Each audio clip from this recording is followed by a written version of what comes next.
So now that you have tried step one and step two, now that you have an overview of the whole practice and have an idea of the benefits and how it can serve you, now that you have heard our pitch to do it not on your own, but with another or others, we are ready to send you off to do the practice, to do steps one and two. And the first thing we want to offer you to support you in that is to get the book, Articulating Your Strengths by Gerald Forster and Jennifer Rose. On Amazon, it's $5 for a Kindle version or $10 for a bound book. The book will help you quite a bit because it has examples of other people doing the practice. It also has word lists, such as words for positive feelings and words for strengths that sometimes feel difficult to come up with at first in particular. So get the book and then get what we'll recommend a journal or find some other means for keeping your work together. Keep all your work on steps one and two in one place so that you can use it later when it's time to elaborate and organize into your positive identity. And Gerald, anything else on that, on the book?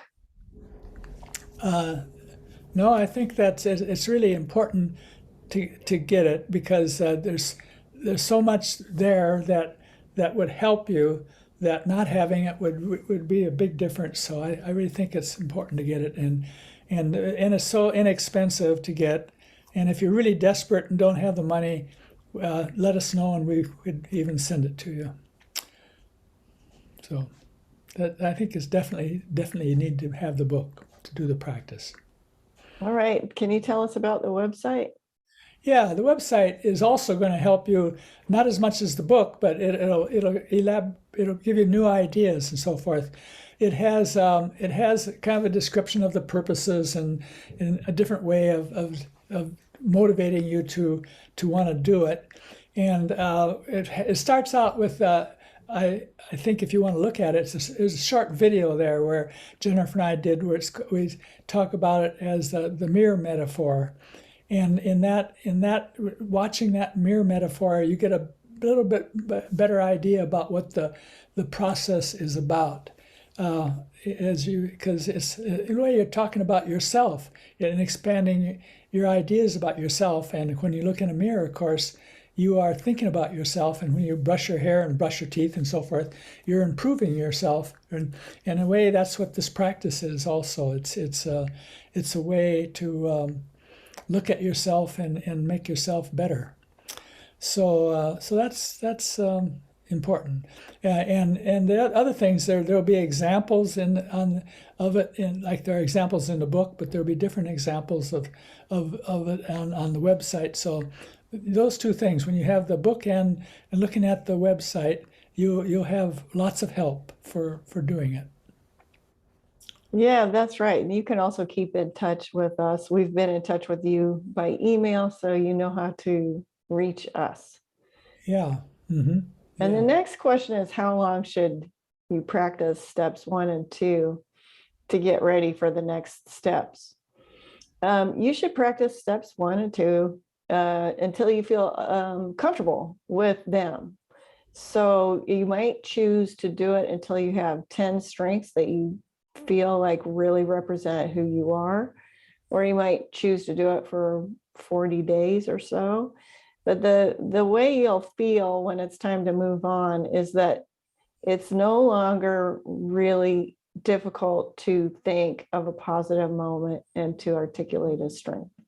So do it until you kind of get it. Do it until you start to gain confidence that you have had positive moments and that you do have strengths that are expressed in those positive moments. And that will come with time. So practice every day. It doesn't take very much time. And that regularity is important. So it'll reinforce the habit. It'll start to be internalized. It'll start to really have big effects. You'll start to learn how to use the practice to help you feel better. And it all comes with daily practice. Then what comes next? Then it'll be time to elaborate on your strengths and organize them into a strengths-focused or positive identity. There will be instructions for that in the book, but there will also be video instruction on this site when we make it. So come back and see us here. That's our next project. And so that'll be up soon. Gerald, anything else on practicing steps 1 and 2? No, I think that's you've covered it quite well there. So why don't we go on out? Let me go on into the why this practice is really good for anybody who's a coach. Because the key ideas of this practice are very similar to the key ideas of what the coaching practice is all about anyway. They're both of these are in coaching and are this practice as subdivision of it is to help a person feel more clear about who they are and more focused on their positive things and have their sense of themselves just get better and have more ideas of how to be effective in what you're doing. And all those things are in this practice are similar to what a larger coaching practice is. Coursing practice is, of course, is much bigger and you focus on specific things. But this practice, I think of it as like a little summary category of a coaching practice with a specific method a little bit more clear, and that means that practice is going to make you a more effective person, and that's what coaching is all about, to help you do things better and realize who you are and be more aware of it and to be better at being your best self. So that's what the practice is all about. And so if you're a coach, you really would benefit from having this as one of the tools in your tool bag. All right.